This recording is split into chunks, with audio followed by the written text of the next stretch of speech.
Student, this is Pankaj Dhiman, faculty member of SBS Law College, Shri Ganganagar. We are studying Code of Criminal Procedure 1973, and next question is provision of the commencement of the period of limitation for taking cognizance of a certain offences under the Code of Criminal Procedure 1973. तो यहाँ पे हमने provision देखने हैं कि किसी भी case का संज्ञान जो है कोर्ट कितने टाइम तक ले सकती है। तो देखिए, कोई भी केस आप क्रिमिनल केस कोर्ट में फाइल करना चाहते हैं तो उसके लिए एक टाइम लिमिट वहाँ पे बताई रखी है, जिसको हम पीरियड ऑफ लिमिटेशन बोलते हैं। उसी पीरियड ऑफ लिमिटेशन के अंडर जो है कोर्ट जो है उस पर्टिकुलर केस का संज्ञान जो है कॉग्निजेंस जो है ले सकती है। अगर उस आप पीरियड लिमिटेशन के बाद जाके अगर कोई केस फाइल करते हो तो कोर्ट उसको एक्सेप्ट नहीं करेगी, क्योंकि ये बहुत इंपॉर्टेंट है कि अगर कोई एग्रीव्ड है तो उसको जल्दी से जल्दी कोर्ट में पहुंच के वहाँ पे न्याय लेने की इच्छा रखनी चाहिए। लेथर्जिक पीपल जो होते हैं उनके लिए कानून जो है न्याय नहीं देता है। ये पीरियड ऑफ लिमिटेशन के थ्रू यहाँ पे बताया गया है। तो हर एक केस को फाइल करने की एक लिमिटेशन और टाइम पीरियड होता है, उसी के अंदर आपको ये करना होता है। देखिए, the main purpose of the new criminal procedure code 1973 fast disposal of the case, ताकि किसी केस को जल्दी से जल्दी वहाँ पे उसका डिस्पोजल किया जा सके, निपटाया जाए। The provision of the limitation period has been included while considering the object. तो लिमिटेशन पीरियड के जो प्रोविज़न है वो इस ऑब्जेक्ट के लिए जरूरी है। सेक्शन 467 टू 473 इस पीरियड ऑफ लिमिटेशन के रिगार्डिंग है। What is the limitation period? तो सेक्शन 467 के अंडर जो है लिमिटेशन पीरियड की बात वहाँ पे की गई है। According to it, period of limitation means a period specified in section 468 for taking cognizance of an offence. तो पीरियड ऑफ लिमिटेशन जो है, जो सेक्शन 468 में बता रखा है, जिस पीरियड के अंडर जो है किसी भी ऑफेंस का, अपराध का संज्ञान जो है कोर्ट ले सकती है, उसी को पीरियड ऑफ लिमिटेशन जो है बोला जाता है। तो एक समय जहाँ पे बता रखा है जिस समय के दौरान जो है कोर्ट जो है उस अपराध का संज्ञान जो है ले सकती है, कॉग्निजेंस ऑफ एन ऑफेंस कर सकती है। Period of limitation for the taking cognizance, section 468 of the code is important regarding the period of limitation. It determines the period of limitation for taking cognizance of offence. तो section 468 जो है actual में बताता है कि किसी भी offence का संज्ञान लेने के लिए कितना टाइम पीरियड आपके पास होता है। इट मीन्स कि कब, कितने टाइम के अंदर एक कोर्ट जो है किसी भी ऑफेंस से रिलेटेड मुकदमे को सुन सकती है। According to it, no court shall take cognizance of an offence of the category mention below after the period of limitation. तो यहाँ पे साफ बताया गया है कि किसी भी केस में कोर्ट जो है कोई भी संज्ञान नहीं लेगी अगर ये पीरियड ऑफ लिमिटेशन एक्सपायरी हो जाता है। अब ये क्या है देख लीजिए यहाँ पे। The period of any limitation shall be 6 months if the offence is a punishable with fine only. तो अगर ऐसे ऑफेंस जहाँ पे सिर्फ फाइन आपको होगा, फाइन से रिलेटेड जो ऑफेंस है वहाँ पे 6 मंथ के अंदर जो है तक ही आपका पीरियड ऑफ लिमिटेशन होता है। मींस यही टाइम होता है जब तक आप कोर्ट में जा सकते हैं। दूसरा, 1 year if the offence is punishable with the imprisonment for the term not exceeding the 1 year। 1 साल का पीरियड ऑफ लिमिटेशन आपको तब मिलता है अगर वो ऑफेंस ऐसा है जहाँ पे 1 साल से ज़्यादा से सज़ा नहीं हो सकती है। तो अगर अपराध ऐसा है जहाँ पे 1 साल तक की सज़ा हो सकती है तो आप उस केस को कोर्ट में 1 साल के अंदर फाइल कर सकते हैं और इसी टाइम के अंदर कोर्ट जो है इसका कॉग्निजेंस या इसका संज्ञान ले सकती है, इसके बाद नहीं। 3 year if the offence is punishable with imprisonment for a term exceeding 1 year but not exceeding 3 year। तो यहाँ पे बताया गया 3 साल का टाइम पीरियड आपके पास तब होता है जब ऑफेंस ऐसा है जिसमें सज़ा जो है 1 साल से ऊपर या फिर 3 साल से ज़्यादा नहीं हो सकती है। उस कंडीशन में आपके पास 3 साल होते हैं कोर्ट को अप्रोच करने के। तो यहाँ पे टाइम पीरियड बता रखा है कि पीरियड ऑफ लिमिटेशन क्या होता है। दस, section 468 provide the period of limitation for taking cognizance offence. तो सेक्शन 468 जो है बताता है कि किसी अपराध का संज्ञान जो है कोर्ट कितने टाइम के अंदर ले सकती है। If in any matter there has been delay in the prosecution and the prosecution has applied for the pardon for the delay, the accused shall be provided opportunity before hearing।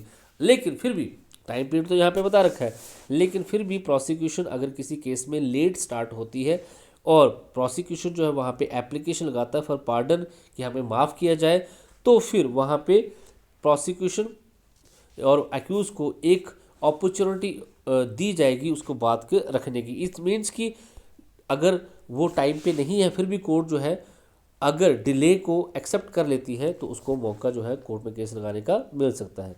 Principle of natural justice यहाँ पे follow किया जाएगा state of Maharashtra versus शरत चंद्र विनायक डोंगरे के cases में ये बोला गया। Commencement of period of limitation, तो पीरियड ऑफ लिमिटेशन किस दिन से कमेंस माना जाता है, कब से ये स्टार्ट होता है। Section 469 of the code provide for the commencement of the period of limitation. According to it, the period of limitation in relation to the offender shall commence. तो अपराधी से रिलेटेड पीरियड ऑफ लिमिटेशन कब commence होता है, किस दिन से?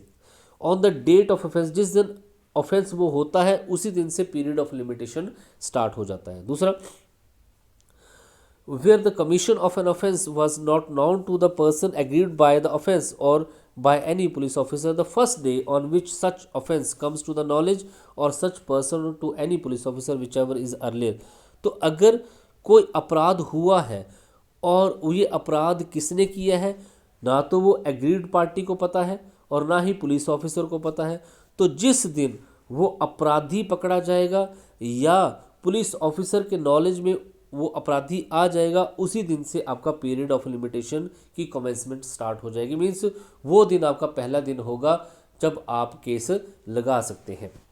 Where it is not known by whom the offence was committed, अगर ऑफेंस ऐसा है और आपको पता नहीं है कि ऑफेंस कौन सा है, the first day on which the identity of the offender, तो ऑफेंस कौन सा है और ऑफेंस किसने किया है उसके बारे में आपको पता नहीं है, तो जिस दिन आपको उस ऑफेंडर की आइडेंटिटी का पता चल जाएगा या पुलिस को उसके बारे में पता चल जाएगा, वही जो है डे जो होगा उस दिन से लिमिटेशन पीरियड जो है स्टार्ट हो जाएगा।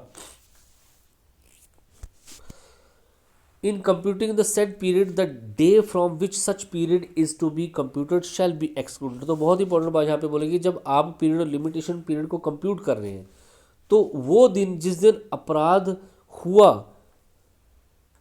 वो जो है वहाँ पे एक्सक्लूड कर दिया जाता है। जैसे मान लीजिए कि जिस दिन ऑफेंस हुआ वो दिन जो है एक्सक्लूड किया जाएगा, वो उस दिन से नहीं पहला दिन स्टार्ट होगा, उसके अगले दिन से पहला दिन स्टार्ट होगा। इस तरीके से यहाँ पे बता रखा है। Where there is a question of knowledge while determining the period of limitation, period of limitation shall commence from the date of knowledge. तो अगर किसी केस में लिमिटेशन पीरियड कब से स्टार्ट होगा, वहाँ पे उस अपराध का पता था या नहीं था, ये उस बात पे डिपेंड करता था कि जिस डेट से आपको उस नॉलेज का पता चला, उस बात का पता चला, उसी दिन से जो है आपका टाइम पीरियड वहाँ पे स्टार्ट हो जाएगा।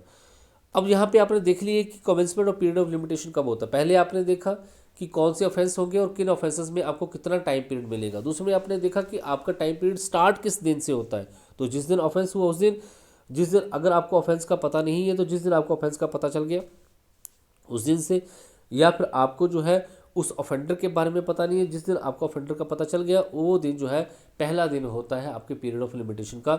लेकिन यहाँ पे ये बता रखा कि वो डे जो है जब कंप्यूटेशन होती है लिमिटेशन पीरियड की, तो वो डे जो है एक्सक्लूड वहाँ पे कर दिया जाता है। अब नेक्स्ट क्वेश्चन आपके पास यहाँ पे आता है कि एक्सक्लूजन ऑफ टाइम, ऐसा कौन कौन सा टाइम है जो कि एक्सक्लूड कर दिया जाता है while computing the period of limitation. Period of limitation को कंप्यूट करते टाइम कौन कौन से टाइम को एक्सक्लूड वहाँ पे कर दिया जाता है, ये सेक्शन 470 से लेके 471 तक बताया गया है। The time during which may person has been prosecuting with due diligence another prosecution, वो सारा टाइम जब किसी पर्सन की प्रोसिक्यूशन जो है, कोई जो पर्सन है जो कि इस केस में प्रोसिक्यूट हो रहा है वो किसी और प्रोसिक्यूशन में भी फंसा हुआ है, मतलब उस पर और भी कोई केस चला हुआ है, whether in the court of first instance or the court or appeal or revision against the offender provided that such prosecution shall be related to the same fact is prosecuted in good faith. तो अगर एक person है उसके against prosecution दो अलग अलग जगह पे चली हुई है, तो जिसकी वजह से वो पहले वाले केस को अभी तक फाइल नहीं कर पाया है, तो वहाँ पे उसको जो है ये टाइम जो है वहाँ पे एक्सक्लूड कर दिया जाएगा। दूसरा, where the institution of the prosecution respect of an offence has been stayed by an injunction, अगर किसी भी अभियोजन को जो है जो है इंस्टीट्यूट करने पे स्टे जो है लगा दिया गया है, इंजंक्शन जहाँ पे लगा दिया गया है, ऑर्डर का कोर्ट में कर दिया गया है, तो जब तक वो स्टे है, जब तक वो इंजंक्शन इन्फोर्स में है, तब तक वो सारा टाइम जो है एक्सक्लूड माना जाएगा। मान लीजिए किसी केस को कोई भी प्रोसिक्यूशन स्टार्ट करने को कोर्ट ने जो है स्टे लगा रखा है, या उस पर इंजेक्शन या ऑर्डर दे रखा है कि अभी तक आप इसको नहीं लगाएंगे, तो वो सारा जो पीरियड होगा वो पीरियड ऑफ लिमिटेशन के अंडर एक्सक्लूड किया जाएगा। जिस दिन वो स्टे हट गया उस दिन से आपका पीरियड ऑफ लिमिटेशन स्टार्ट हो जाएगा। नेक्स्ट है, in computing the period of limitation the period of notice which is required before the institution of prosecution or the time required for the obtaining the previous consent or the sanction of the government or an other authority shall be excluded. अगर जब आप limitation period को compute करते हैं तो वो जो period जो कि नोटिस सेंड करने में किया जाता है और जो रिक्वायर किया जाता है कोई भी प्रोसिक्यूशन इंस्टीट्यूट करने से पहले जो टाइम दिया जाता है, वो सारा टाइम भी जो है वो क्या होता है, एक्सक्लूड होता है। इसमें वो टाइम भी आता है जिसमें कोर्ट की कंसेंट लेनी, गवर्नमेंट की कंसेंट लेनी पड़ती है या किसी अथॉरिटी की कंसेंट लेनी पड़ती है, वो सारा टाइम जो है वो एक्सक्लूड माना जाता है। In computing the period of limitation the time during which the offender has been absent from the India, जब हम लिमिटेशन पीरियड को कंप्यूट कर रहे हैं तो वो सारा टाइम जिसमें ऑफेंडर जो है आउटसाइड द इंडिया था, वो टाइम भी जो है वो उसके जो पीरियड ऑफ लिमिटेशन का जो टाइम होता है उससे एक्सक्लूड कर दिया जाता है, निकाल दिया जाता है। When the period of limitation expires on a day when the court is closed, the court may take cognizance on the day on which the court is reopened. Period of limitation उस दिन खत्म हो रहा है जिस दिन court close थी, तो जिस दिन कोर्ट ओपन होगी वो जो है लास्ट डे माना जाएगा उसके पीरियड ऑफ लिमिटेशन का। तो वो जो क्लोज डे था जिस दिन कोर्ट क्लोज थी, वो डे जो है वो उसको एक्सक्लूड वहाँ पे कर दिया जाएगा। अब नेक्स्ट आपके पास कंटिन्यूइंग ऑफेंस। तो section 474 of the code provides that in the case of continuing offence a fresh period of limitation shall begin to run at every moment of the time during which the offences continues. तो यहाँ पे बोला गया कि अगर continue offence कोई होता है तो हर एक ऑफेंस में जो है एक नया पीरियड ऑफ लिमिटेशन वहाँ पे स्टार्ट हो जाता है। The principle behind it is that the every new cause of trial start another period of limitation. तो जैसे ही कोई नया ट्रायल स्टार्ट होता है उसका पीरियड ऑफ लिमिटेशन भी जो है वहाँ पे इंक्रीज हो जाता है। न्यूसेंस, ट्रेस पास ऐसे केसेस है जहाँ पे जो कि कंटिन्यू नेचर के वहाँ पे है। Extension of period of limitation, तो सेक्शन 473 ऑफ द कोड जो है एक्सटेंशन बताता है कि कब जो है लिमिटेशन पीरियड को एक्सटेंड भी किया जा सकता है। एक्सटेंड मतलब से ज़्यादा टाइम भी आपको दिया जा सकता है।